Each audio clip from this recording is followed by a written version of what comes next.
Hey everybody, how's it? Aloha, this is Geebz here, your old composer here at the Decomposer Lounge. And I got a completely brand new band coming here, Dog Fashion Disco. And I never judge a book by its cover or by its title of the band, right? So I'm sure if it was suggested to me, if I'm going to get rickrolled, then they're doing a great job, because even the cover of this album that I'm going to be listening to, Headless by Dog Fashion Disco, and also the name of the album kind of is going to be kind of a shot across the bow what I'm going to be expecting. I think Anarchist of Good Taste. What a great title.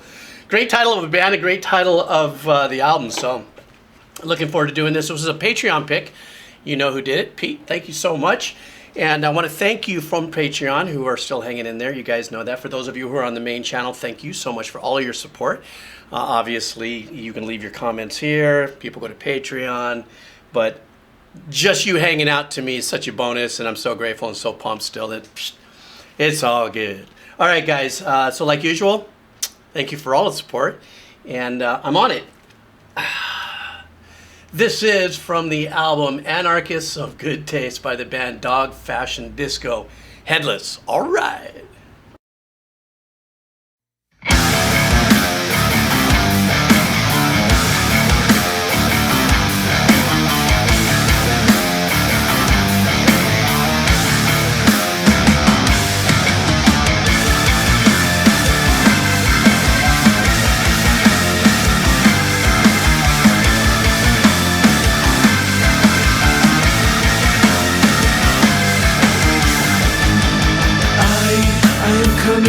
I am coming to California to kill you. I am coming to rape and murder your family.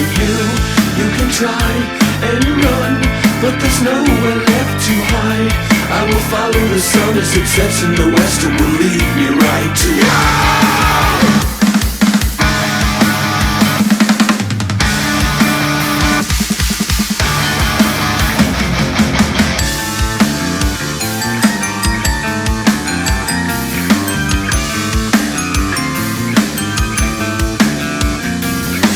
3,000 miles and in LA, I can't wait to see the look on your face as I put my gun up to your temple. Pull the trigger that sends you back to hell.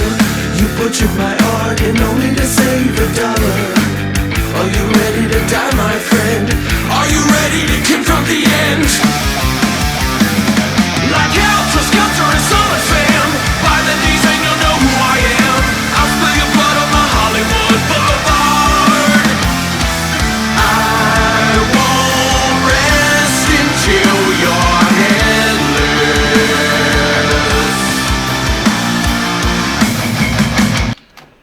Okay, man, super sick on the dynamics of composition and using different instruments.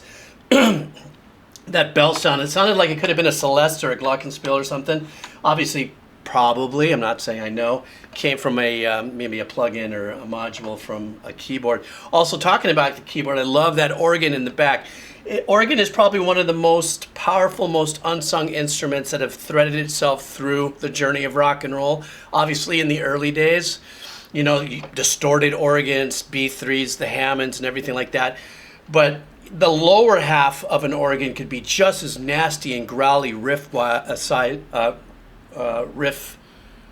sounding as holding just these, you know, chord changes on the top and having unique separate arrangements, you know, that flow with it. The time meter shift, I love that.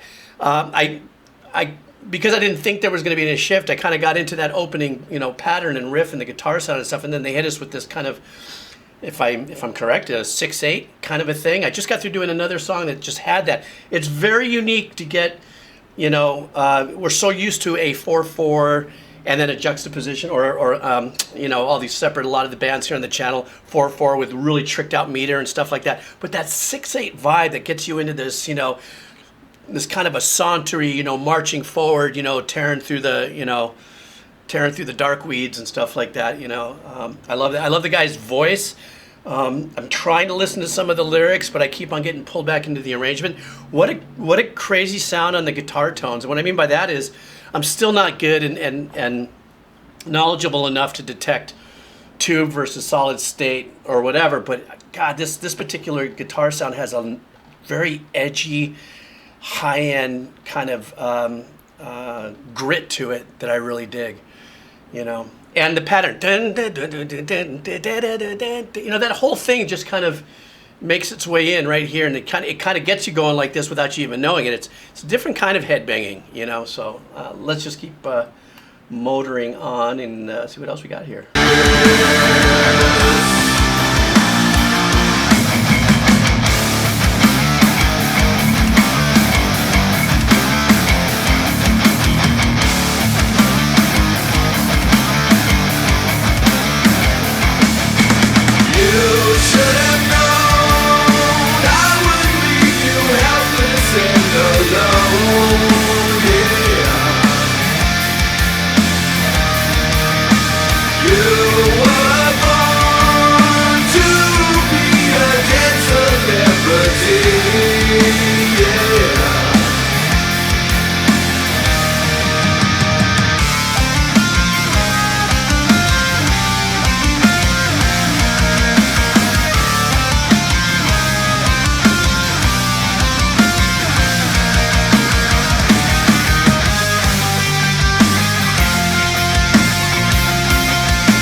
And let's hear it for that organ fade. Oh man, that was great. You know what? What I was just doing, that, you know, that's that joystick, the eighth note straight. It's just keeping that tempo in there, and they kept on going back and forth between 4/4, 6/8. You know, that whole little vibe there. I love, just out of nowhere, them using that, either it's the Celeste or the glockenspiel or the bell sound that they were using there. Those kind of dynamics in songs are, you know, some people say, well, that's really experimental and stuff like that. And I guess in the essence of a band, you wouldn't normally, you know, somebody wouldn't get out and just go, hang on, let me set up a glockenspiel, dinky, dinky, you know, whatever the case is. So they would use keyboards and stuff. But the decision to do that in the story of their creativity here obviously has some kind of dichotomy in relationship to the lyrics, you know, somewhere along that. And so I think I'm going to go back and check out the lyrics of this. This is my first time listening to this band. I fully dig it. I didn't know what to expect.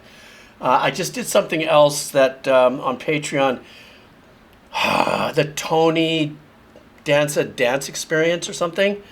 And once again, I'm looking at the name and stuff like that. And then once I lit it off, it's on Patreon. Once I lit it off, I was like, oh shit, not what I thought it would be. So just every now and then you think, yeah, I know what I'm going to get myself into. All right, this is going to be this. No, not that. So anyhow, thank you very much, Pete, for suggesting this. For those of you that have any other suggestions that I listened to on Anarchists of Good Taste off of Dog Fashion Disco, please let me know. Oh, what a trip. I just noticed that Headless, the song I just did, the song length was 4:20. Not that that means anything. I'm just saying. All right, guys, take care of yourself. Thanks for the support. Leave me the comments. Tell me you're still here. boing, send me an emoji. You guys take care. Aloha. All right.